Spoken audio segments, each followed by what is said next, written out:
I'm going to talk to you today about some work that has consumed my life for the last 5 years.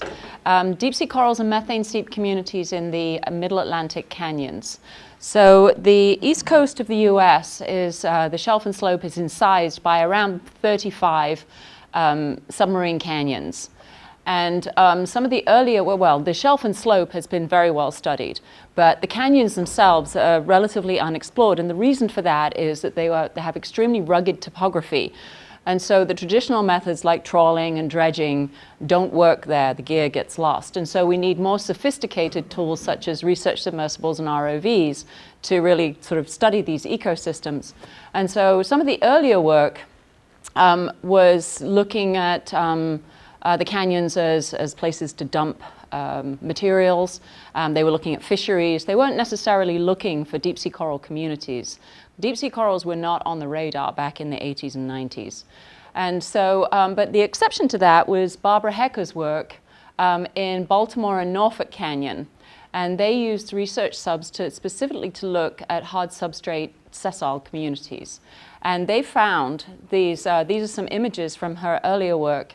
They found these extensive coral ecosystems, massive bubblegum corals here, and huge fields of these Dasmasmilia cup corals.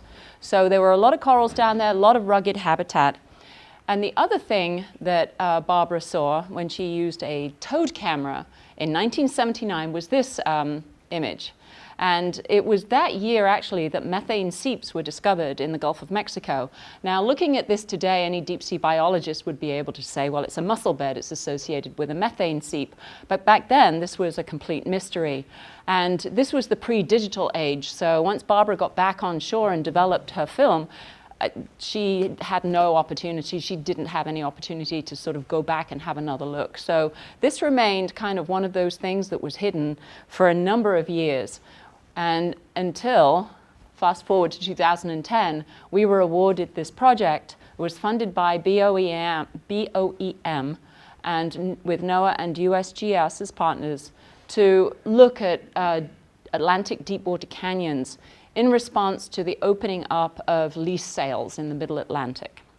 So BOEM has a responsibility when they open up these lease sales to identify the distribution and the types of sensitive habitats that are sensitive to oil and gas activities. So they have actually funded a lot of the work in the Gulf of Mexico and in these canyons.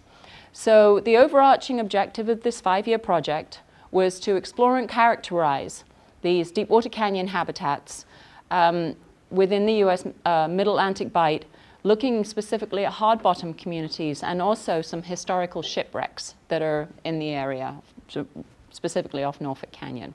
So it's corals and shipwrecks were the emphasis on this study. So most of the terrestrial world has been mapped to some extent. This is absolutely not true of the oceans. And when we first started this study, the first thing that our first task was to map the areas of interest.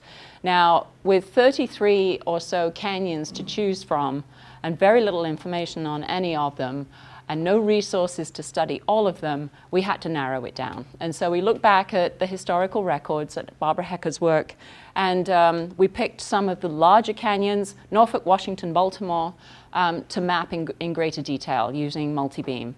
And so in 2011, we went out and we mowed the lawn for 1,000 square kilometers and covered Norfolk, Washington, and Baltimore canyons. I can't say it was the most exciting cruise I've ever been on, but it is kind of interesting to watch the seafloor unfold in front of you, especially when all we had before that with this really low resolution, basically lots of squiggles and no real topographic feel for the topography of the place.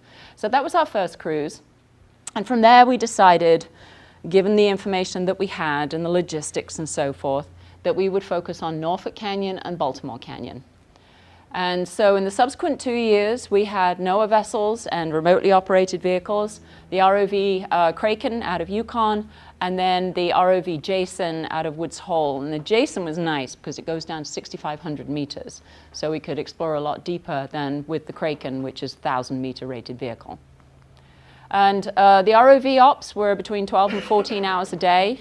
And since ship time is expensive, nobody sleeps, and so during the night we did other operations. This is standard, water sampling, environmental profile type gear, Niskin CTD array, standard oceanographic gear. There's the box core for taking mud samples, if that's your thing. This was a monocore that was designed by the Netherlands Institute of Ocean Research, and it's quite a nifty little thing because they have a CTD and they put this single sediment core on the bottom of it, so they can get a core for every profile, water column profile that they took. And then these are benthic landers, which are somewhat like moorings, except they're on the seafloor, and they're basically platforms for instrumentation of various types, current meters, sediment traps, environmental data loggers, and so forth. And we put those down for a year on acoustic releases, and then you talk to them after a year, and you hope that they cooperate and come back to the surface. So more on that later. So we're talking about deep sea corals, so what are they? Well, we asked Dr. Steve Cairns, who is the authority on deep sea corals, and he came up with this nifty little definition that's like 5 lines long. So I'm not going to read it to you, but essentially they encompass stony corals, octocorals, black corals, true soft corals, and sea pans. And also hydrocorals, which are like fire corals that you see in the Keys. So there's various different taxa, and there is a lot of parallels between deep sea reefs and shallow water reefs. The same taxa are present, the same kind of complex structures that they make, the same functions. There are differences, obviously.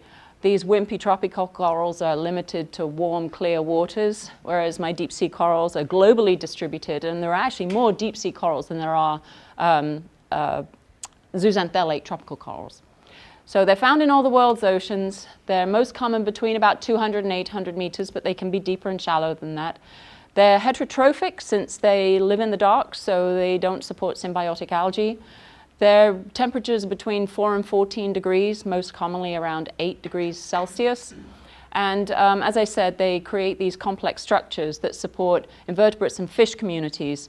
And that, unfortunately, their depth and their remoteness does not protect them from us.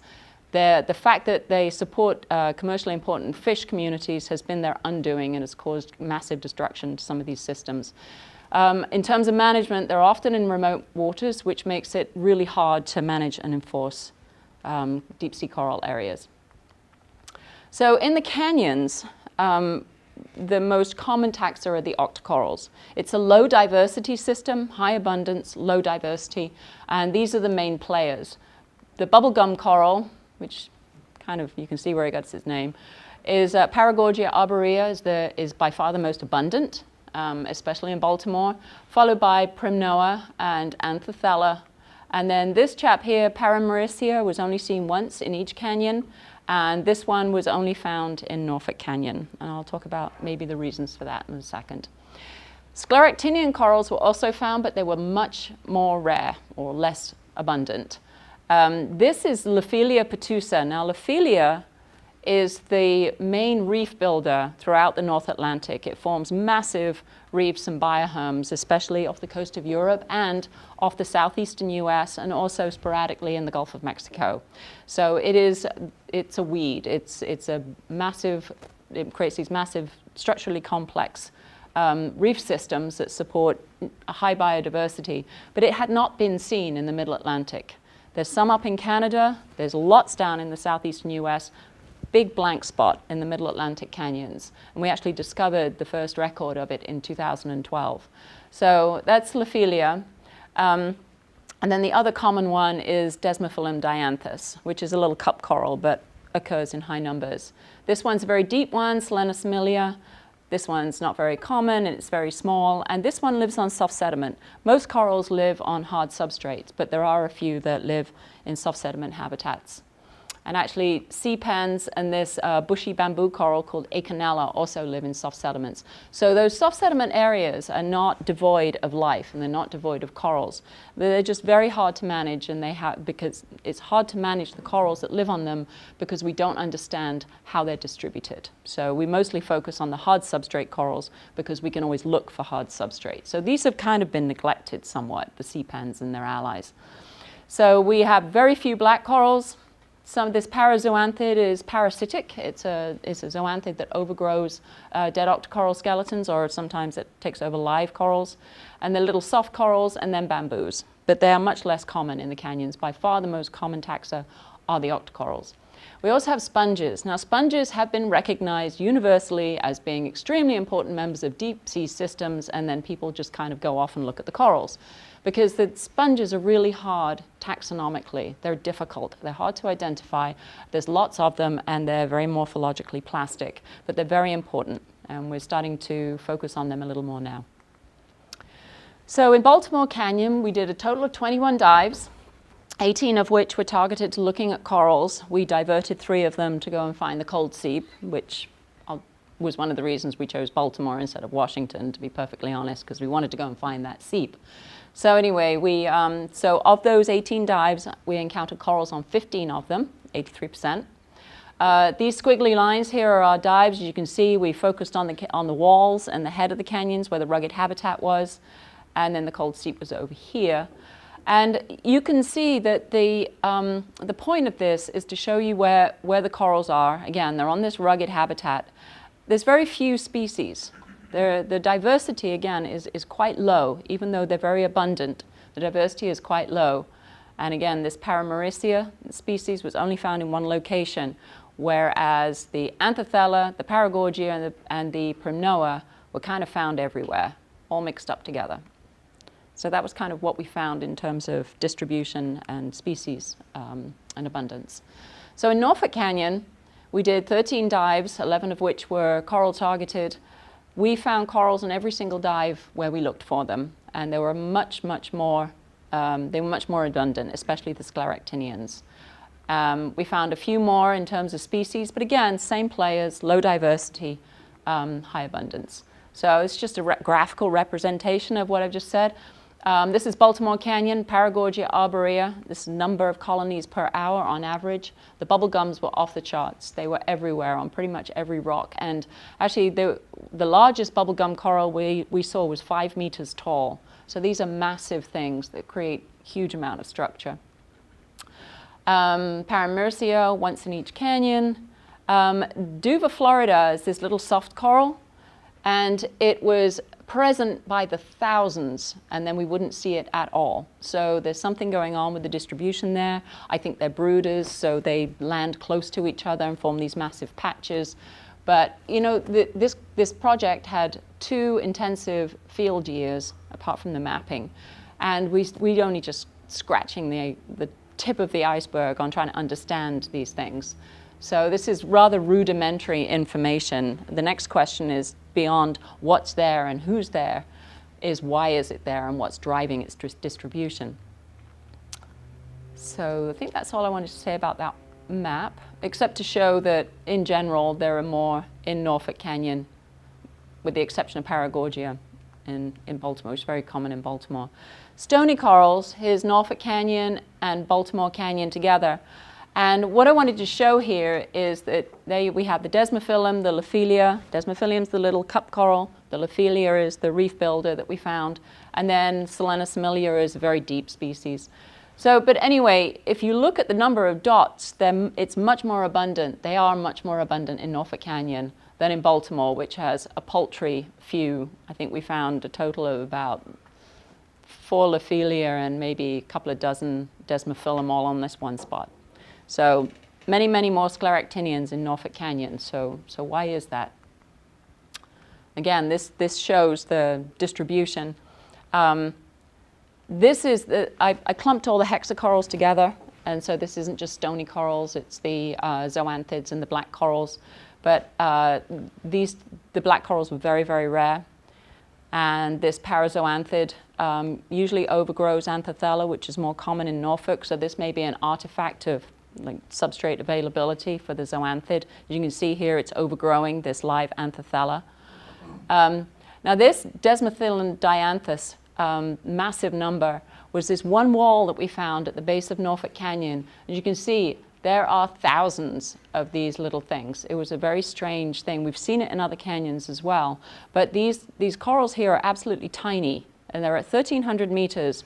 And it was a wall that was about 500 meters long, and they were absolutely covering this wall. My poor student had to count these things. But the odd thing was that in the shallower areas, around 400 meters or so, the desmophyllum were huge. They're like baseballs. And yet down in the deep area on these walls, and they only occur in singles or triplets, singles or doublets, very small numbers, but huge. But down on the wall, it's the opposite. There's thousands and thousands of them, but they're tiny. So it's like, what's going on there? We don't know.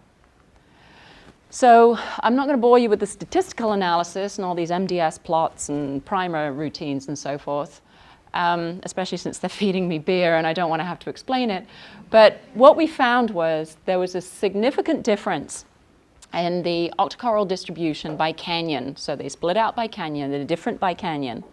They're different by depth, different species and compositions by depth, and also by habitat type. So some species prefer different habitat types. For the scleractinians, there was a distribution difference between canyons and by depth, but not by habitat. And what we found with the stony corals was that they were always on the steep walls.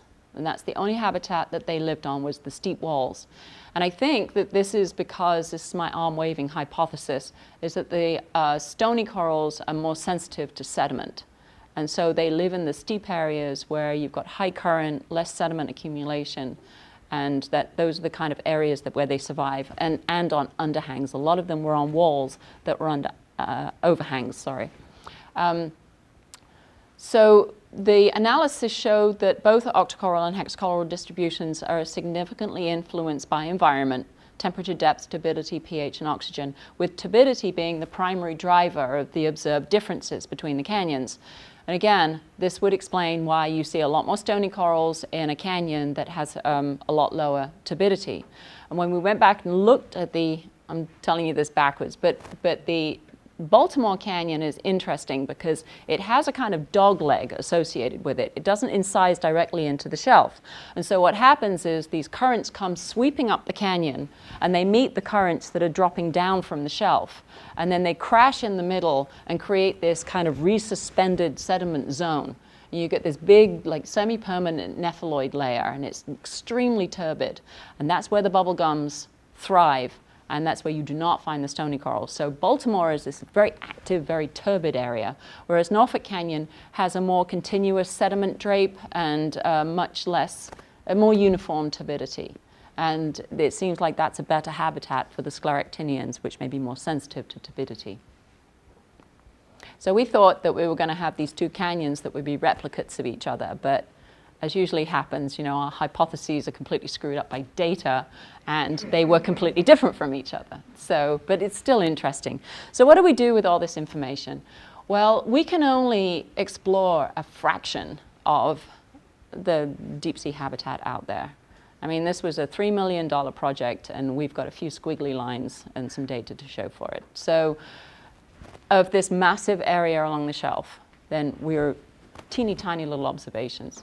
So what these predictive habitat models do is they create the data that we generate from observations, and they extrapolate that into areas that have similar kind of environmental conditions, rugosity. They constrain the depth distributions by the distributions that we've seen in the field. And from that, we give all this to these clever mathematicians, and they come up with these models that predict where, given what we understand about the deep sea coral distribution in these couple of places, where else we might find them. And so this is just an example of the predictive habitat model that was created during our project. And you can see that these canyons, all of these canyons here, have the appropriate habitat to support deep sea corals. Okay. So sorry, the red is the higher probability. This is a distribution, it's a probability distribution model. So I'm going to leave the corals for a while and talk about the cold seeps. So we did go back to Hecker's location to see if we could find her cold seep. And it was a little problematic because this was a towed canyon, a towed camera that was behind the vessel. It was 1979, so they used Loran back then, which doesn't translate easily into GPS. And so we had an area that was kind of like 5 miles by 5 miles square, and we were looking at this little spot that we didn't exactly know where it was. And so, but what she did have was a depth center. So we knew that this seep was between 450 and 410 meters, somewhere in that depth range. And so we drew a box and we picked a depth zone and we started driving the ROV, and we actually found it. And what we found was that this, we call it Hecker's seep, was much larger than she had seen. It had dense aggregations of mussels.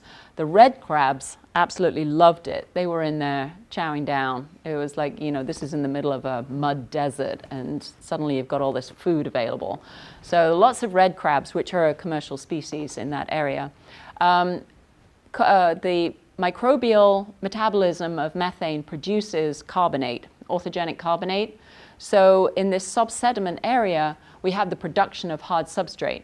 So, and this cusk here, we saw a lot of cusk, which is also a commercial species, sheltering underneath this orthogenic carbonate, and it provided substrate for corals and anemones and sessile fauna. Bacterial mats, which is what you would expect, but there were no other seep endemics. Mussels were the only seep endemics.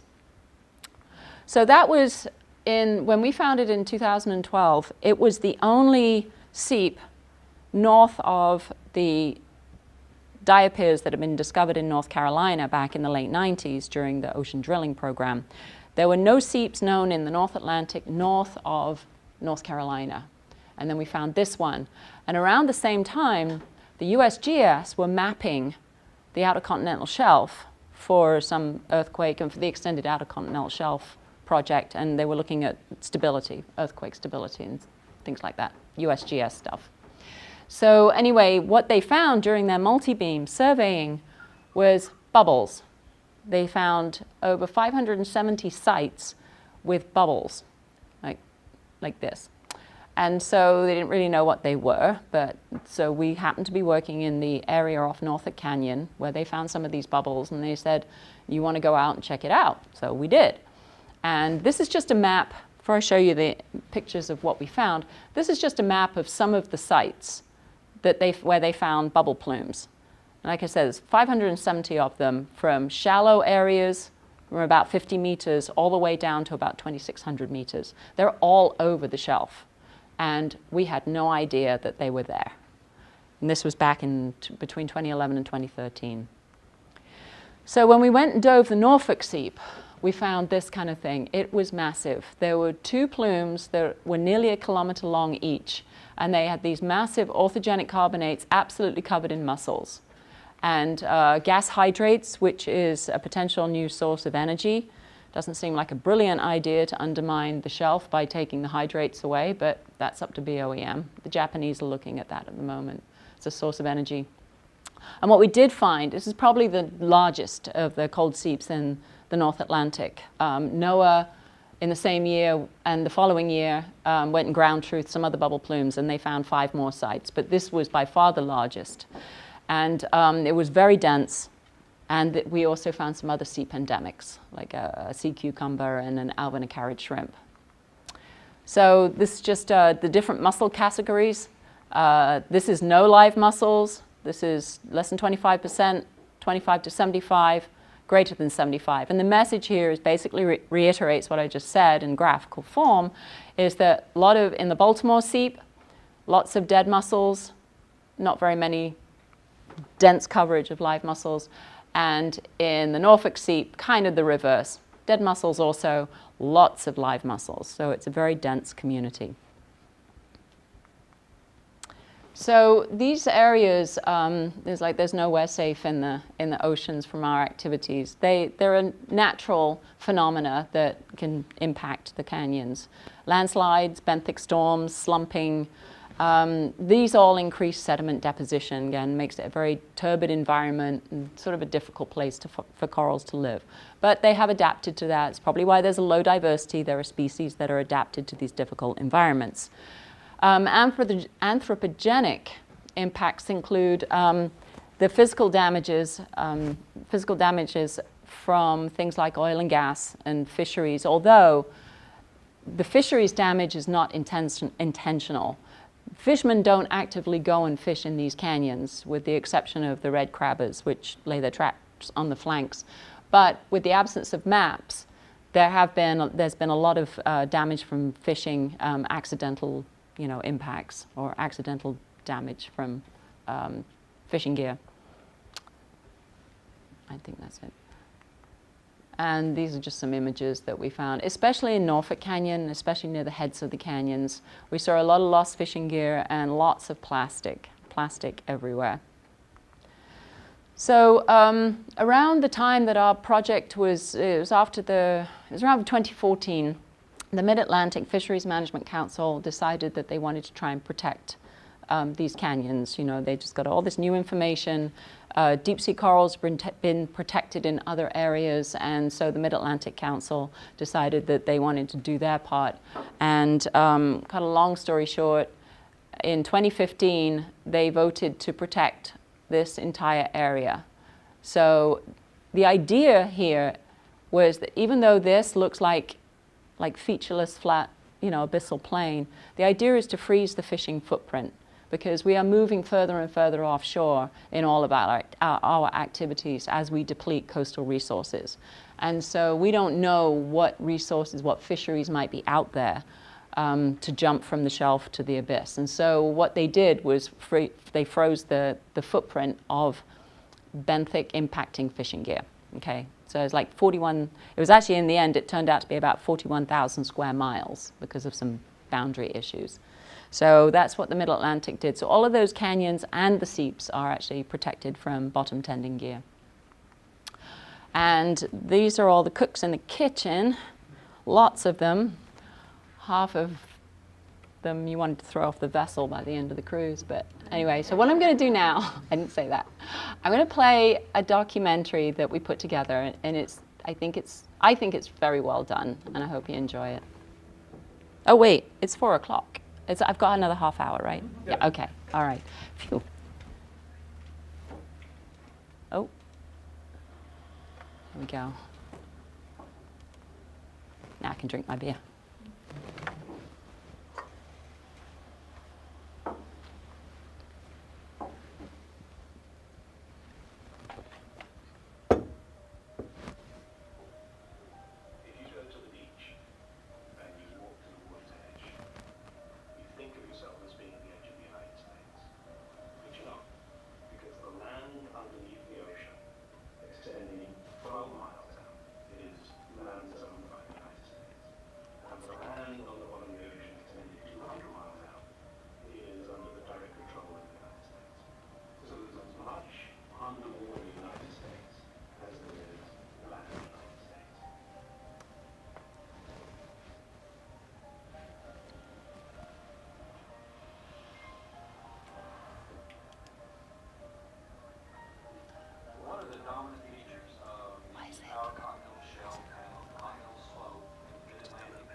Understanding what is that balance between tapping into our resources that we need as a thriving civilization, but also protecting these habitats.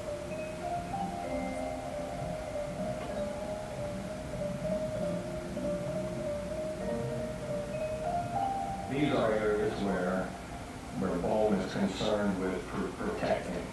And that's the bottom line for the whole crux of the project is to locate to describe and ultimately to protect these biological communities.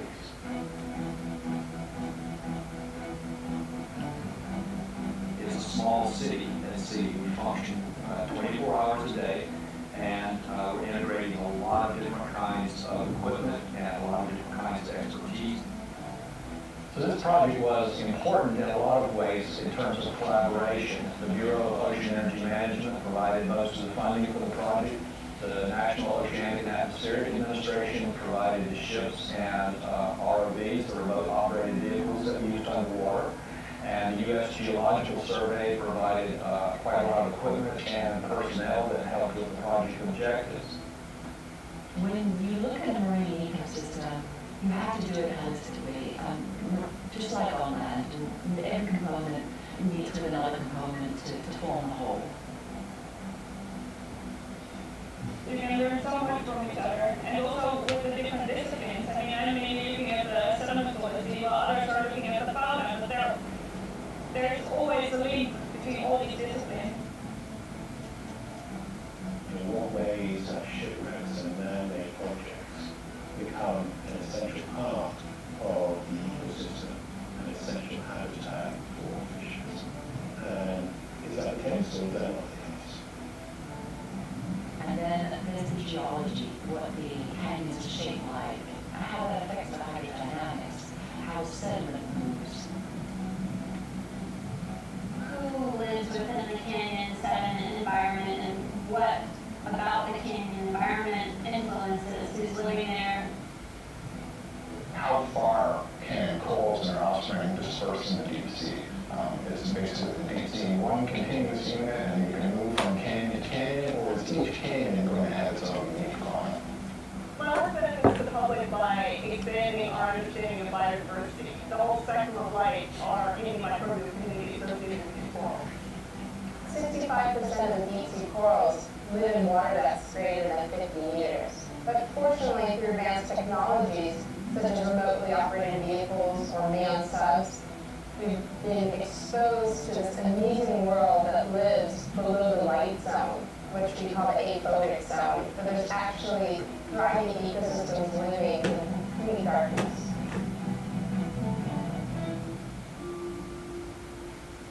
The first year was simply mapping the bottom of the ocean, mapping the canyons, mapping the geological features, and also looking for and mapping archaeological sites.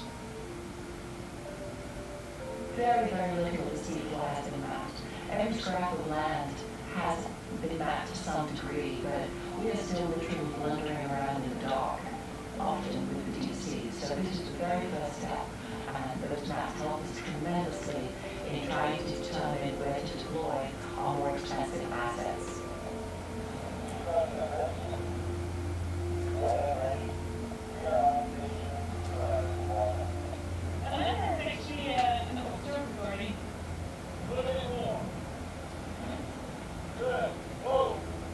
In order to really understand what's driving these ecosystems and how the ethnography works around them, we really need long-term data.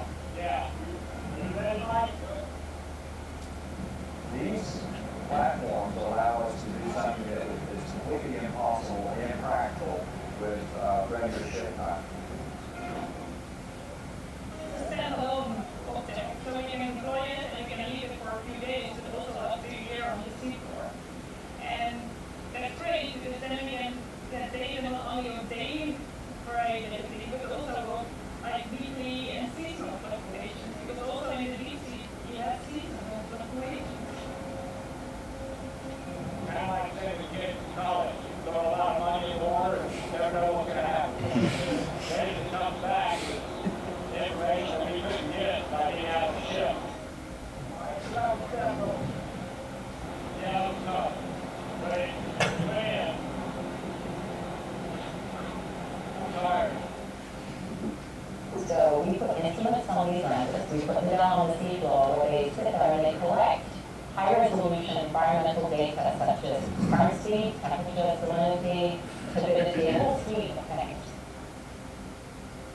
We get to see in that picture the type of environmental variability that actually influences the animals that reflect the quick views, snapshots of what we see around the research crews is not necessarily what's controlling an animal's distribution or its survival or its life history.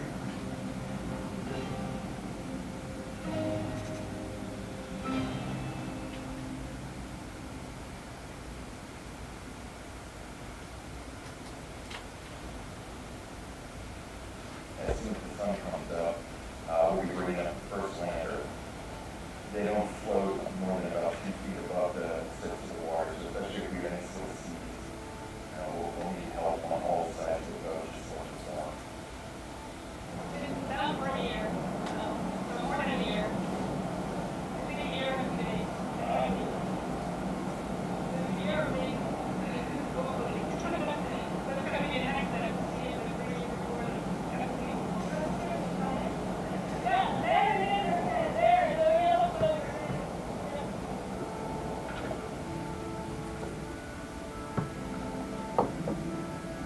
I think it's getting worse. The more you do of them, the more nervous you become. But they are competency technique, but after a long time you know when they are wrong.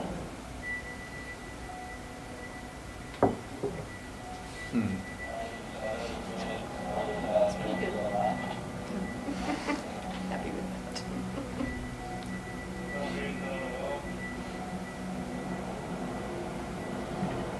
So it's trial and error.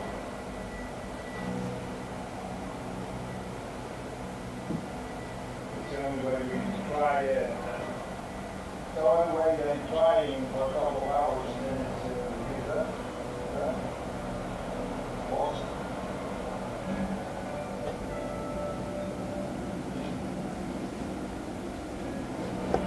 Well, it's the risk of the profession.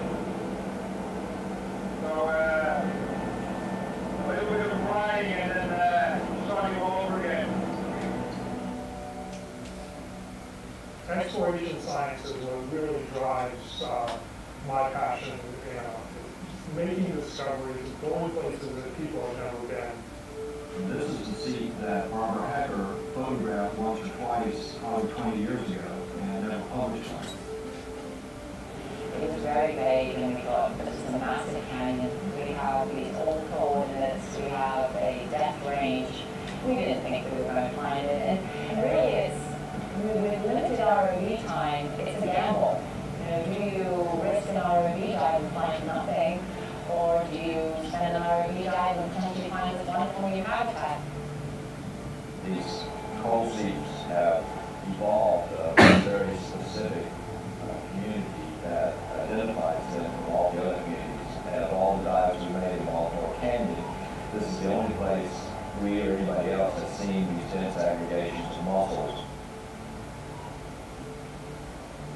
We're going to continue to explore the canyon, try to look for other seeps. There's indications there might be methane activity in other parts of the canyon. And what a methane seep is basically biologically produced methane gas bubbles up out of the sediments.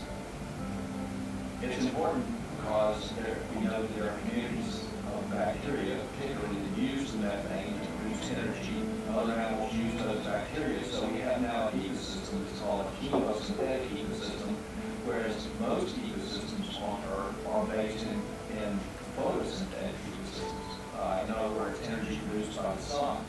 So these are very important biologically because they're one of the only types of animal life that we know of that are not dependent on sunlight. Prior to our cruises, there was a ship that went out of Okeanos and using multi-beam sonar, they were able to detect bubbles being emitted from the seafloor. And we had the first opportunity to take an ROV dive down and actually see the seep. When we first started seeing the indications of that seep, the first mussel shells, the dead mussel shells, it's like this excitement, it's like, we did it, we got it, we're nearly there, and then this field of live mussels opens up, and it's a fantastic feeling. it may be the largest methane seep in the North Atlantic Ocean. So it's quite a significant discovery. There were 2 sections of the seep that ran for almost over a kilometer length each. Our work has found that we see really discrete communities associated with these seeps thriving within the sediments that differ from all the other samples that we've collected within the canyons. So these seeps are really just unique habitats. These ecosystems are vulnerable because the animals that live on them can only live there. They need that seepage, they need those chemicals, they can't live anywhere else. So they are highly vulnerable to any kind of damage. Once you disturb the seafloor, you take those animals away, they may not come back.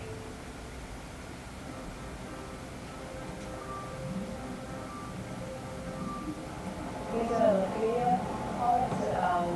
This is the first time we found this species in the canyon. It's been reported from Baltimore Canyon before, but I don't think anybody's ever taken any footage or seen it visually. We really didn't expect to see Lophidia. That was just amazing. It was a holy cow moment. We know that Lophidia was supposed to south, it's been documented from further north, but these canyons were a gap in the middle that we have now filled.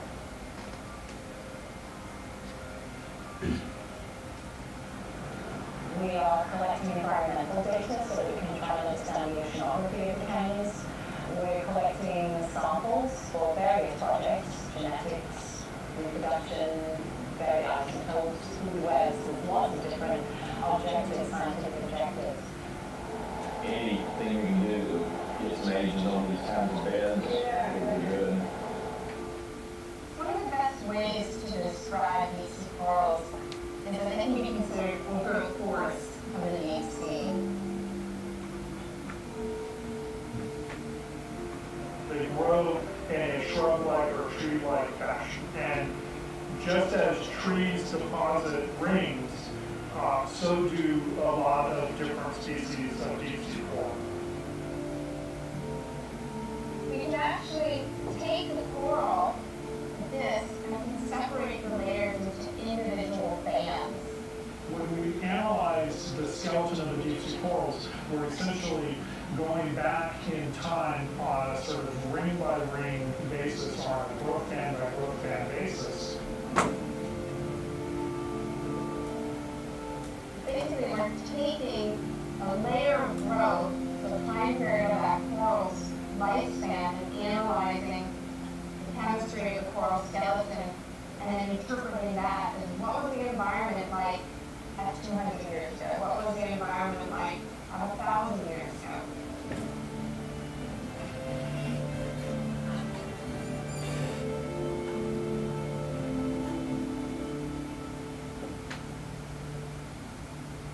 All over the world, shipwrecks form artificial reefs, and those artificial reefs are important parts of the ecosystem.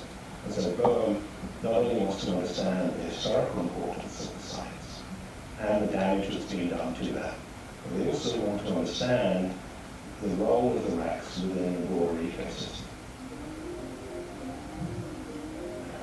We'll be visiting at least 2 more shipwrecks on this cruise, and when we return to the lab, we'll process the material and identify the animals that we find associated with shipwrecks and compare them to the surrounding substrate.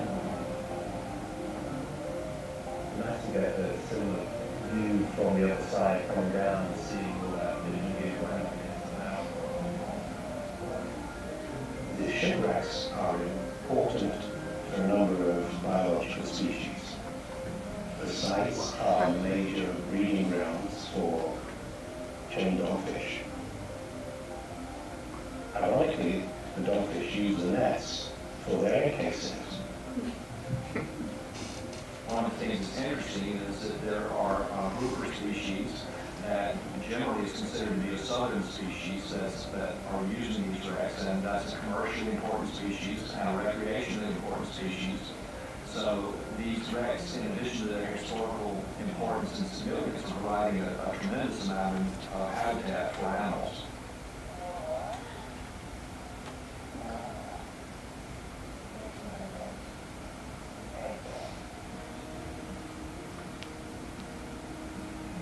expected that Baltimore and Norfolk Canyon would be fairly similar to each other. They aren't very far apart geographically, but there's also a chance that with the channeling of water and currents within a canyon, that each canyon could be fairly unique. The origins of these canyons is from when sea level is lower and rivers deposited sediment. That's still happening today. We're getting transport of sediment both from the rivers and the continental shelf. And with the sediment comes organic matter, which is ultimately the food for these corals. I didn't believe that there would be much difference between the corals that live in these two different canyons. So there were a couple things that kind of surprised me when we actually got to the canyons and were doing this work. The first thing is not all of the species of coral that we found in one canyon were found in the other canyon. We basically looked at 2 octocoral species and found absolutely contrasting patterns of connectivity between those 2 canyons. And we're seeing really distinct differences between Baltimore and Norfolk Canyon in terms of the communities that are living there, in terms of the sediment fauna. They apparently are related to the organic material that's being supplied to the seafloor, their food source. One of the things that we found in Baltimore Canyon was the existence of what we call a nephaloid layer. And this is a layer within the water column that consists of organic material that's very, very fine and sort of floats. Basically, there's a lot of particulates in water, and it's really concentrated at this one particular depth. So, oh, well, maybe that's why there were so many corals there. I hadn't thought of that previously.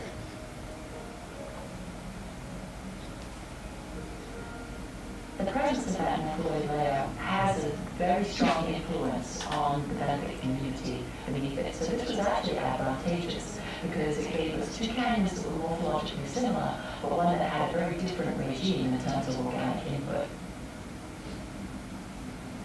We had some very significant findings come out of this project. We found over 125 species of fish in canyons based on our video analysis and our trawl sampling.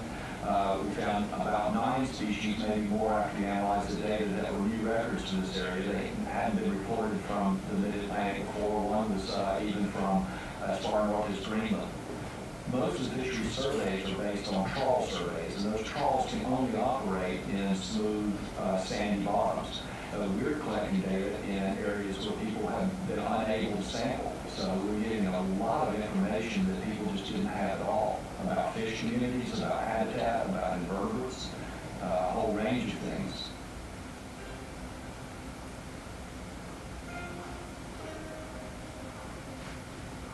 One of the things that's happening in ocean resource use is that everybody's moving deeper. As we use up resources that are easy to get to, we're going to start exploiting resources that are more difficult to get to, which includes an increasing part of the deep sea. The kind of projects that we do in the deep water canyons help us to understand